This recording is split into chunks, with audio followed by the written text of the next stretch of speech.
can totally see the SCOBY. There it is, just floating right on top. This is a really healthy batch, wow. I think this SCOBY will probably grow pretty quickly. You can just see it right there floating on the top. Beautiful little baby. Yay, we're on the right track. Hi guys, and welcome back. We are going to be starting the process of brewing kombucha today. The first step is to be starting a SCOBY, so that's just what we will be doing. All right, so there are just about 4 things that you will need for this process. It's extremely easy. It takes about 10 minutes of your time, if not less, to get the SCOBY started, but then there is a bit of a waiting process. So if you have never heard of a SCOBY before, it sounds super weird. It is actually an acronym for the term symbiotic culture of bacteria and yeast. And that is basically just a live culture full of probiotics, vitamins, and minerals that help heal your gut and just keep the body functioning properly. I will go into more detail about the kombucha in the next video when we actually start the brewing process of our kombucha. The SCOBY is a little bit of a waiting process, as I had said. I just started mine, so it will be about a month, I would say. Probably a little bit less, hopefully, but depending on the temperature of my home, we shall see. We will be needing 4 items to get the SCOBY process started, and 3 of those items are things that you probably already have in your household. If not, that's totally fine. You can find them at pretty much any store or like super center. So you will need a quart-sized jar, preferably wide mouth. I cannot find my wide mouth quart-sized jar, so here we are with a small mouth jar. It's perfectly fine if that's all you have at your house as well. It's literally just so it's easier to get the SCOBY out of the jar. I've used small mouth jars before as well. It's not going to cause a problem, but if you do have a wide mouth jar, try that one. You will need the ring or the screw part of the jar. Just a simple little ring thing. Oops. And a coffee filter. I prefer the unbleached coffee filters. That's just what I use in my home. It's what I have. I feel like it's a little bit less toxic, so that's what we use, but if you have just a normal white coffee filter, that will work as well. And last but not least, the most important component of this process is the kombucha.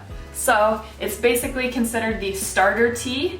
This is so much more affordable than buying the kombucha starter kits that I found online. I thought about buying one years ago when I had started brewing kombucha. I started brewing kombucha in 2015 and I brewed it for about 3 years. But then after we had moved houses, I kind of neglected my SCOBY, kind of just like let it go, and I kind of lost touch with the brewing process, but it's extremely fun. I love brewing kombucha. It's really rewarding because it's one, more affordable, which is huge because, you know, these bottles are like $3 to $4 a bottle. Absolutely worth it for many reasons, but if you can brew it at home, why not? It's delicious. And you can kind of create your own recipes and concoctions of fruit purees and all of that, but I will, as I said, get into that more once we have our SCOBY finished and we are brewing our kombucha.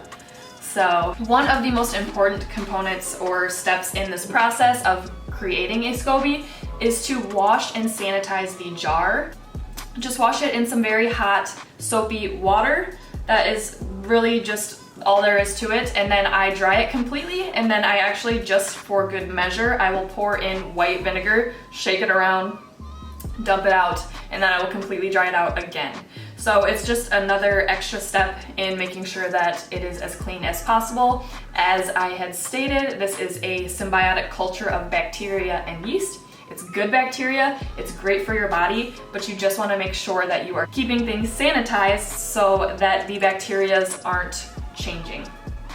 Don't let that scare you out of brewing either, because everyone can do it. It's possible. Just make sure you're keeping things clean and you're good.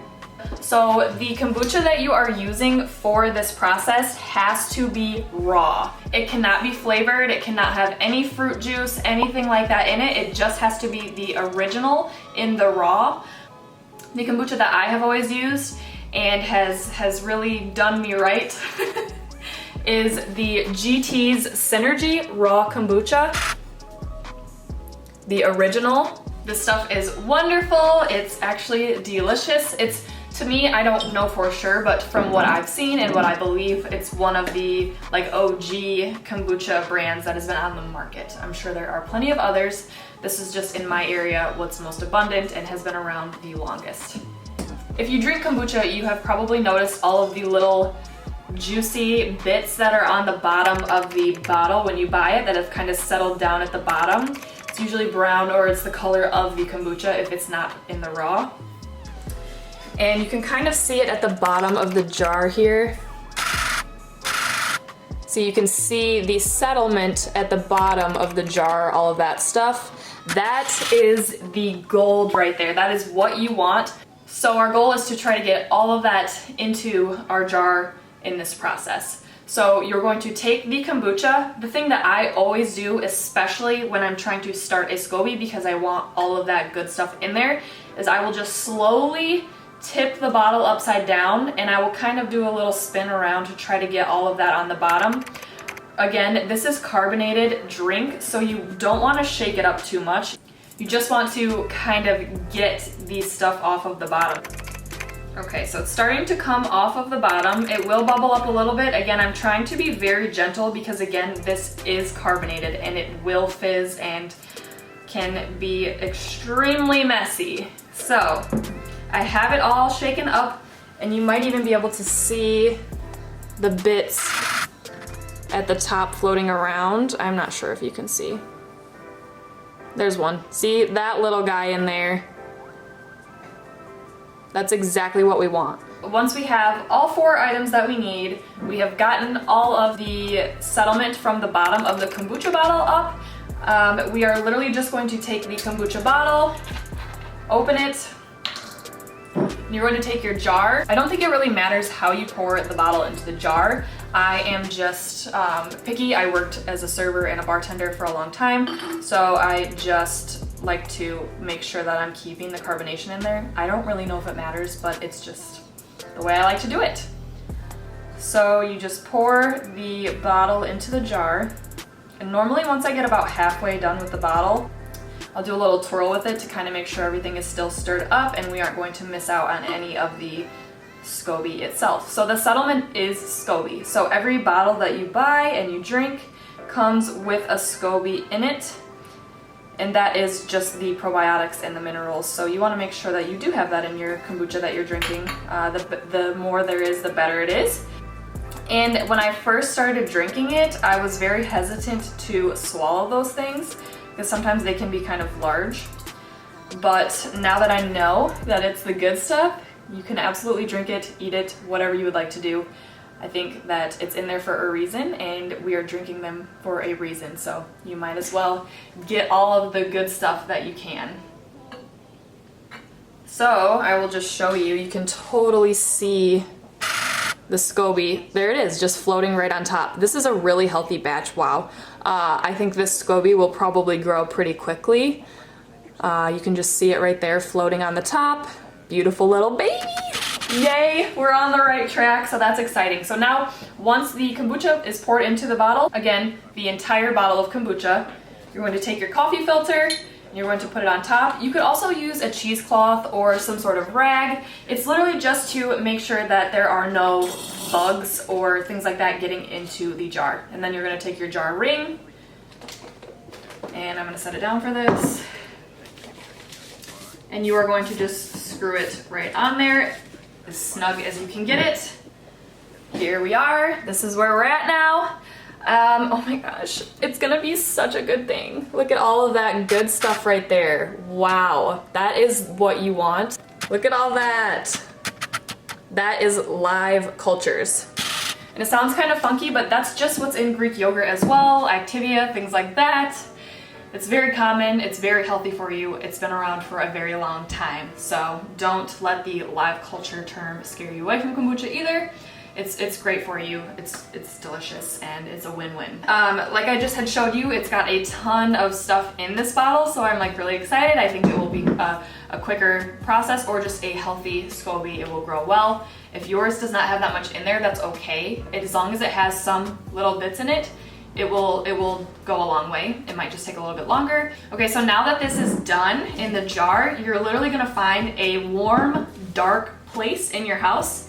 I just store mine in my cabinet and give it about 2 to 3 weeks and you will probably have a little layer of SCOBY on there. I will film my process of the SCOBY developing over the next few weeks so that I can put it in our video for the starting process of brewing kombucha.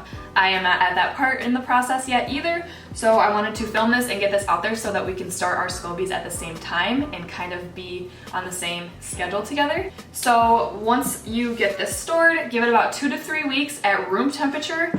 If your space is not warm, that's okay. The side of my house is a lot cooler, so it might just take a little bit longer, but that's totally fine. You also don't want it too warm, you just want it room temperature. Between like 68 and 78 degrees should be just fine.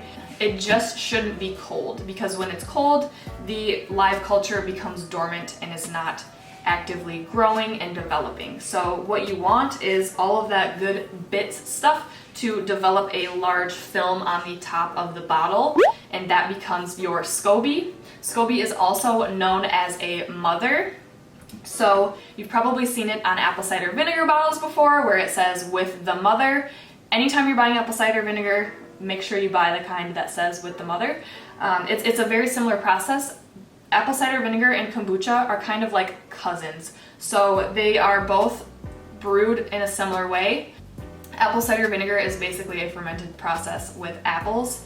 And the kombucha process is a fermentation process with tea. But they both have live cultures in it, so if you've seen that, it's familiar. And they also say when you're storing your SCOBY, when you're brewing your kombucha, anything like that, keep it away from apple cider vinegar because it will become apple cider vinegar. Don't really know how that works, science, but somehow the air and the... I don't know. But just don't put it in the same cabinet. I store a lot of my stuff in the pantry, so I'm going to keep it on the way other side of the pantry where it can't be near the apple cider vinegar. It's extremely beneficial for your health and it's really just a fun process, a fun thing to do. It doesn't take a lot of maintenance. You will pull your batches of kombucha once a month, so it's really just maybe a weekend afternoon. You have about an hour to kill. You just pull your kombucha batch and get it going. So it really doesn't take a lot of maintenance, it just takes patience. So let's start our SCOBYs and be patient for a few weeks and we will be on to brewing our first batches of kombucha. So if you have any questions, if I left any details out and you are familiar with this process and you know them, absolutely leave them in the comments. I would love to hear what you already know. I would love to hear if you have started the process as well. And if you have any questions that I did not speak on, please leave them down in the comments below. I would love to start some conversations and really share as much as we can about this process. Thank you so much for watching. If you liked this video, don't forget to do so. And if you started this process and you would like to see the next video where we start brewing our kombucha together, please subscribe. And we will start this journey together. I can't wait to see how yours turns out. I can't wait to hear about the recipes that you've used and really just enjoy this fun hobby and nutritious drink together.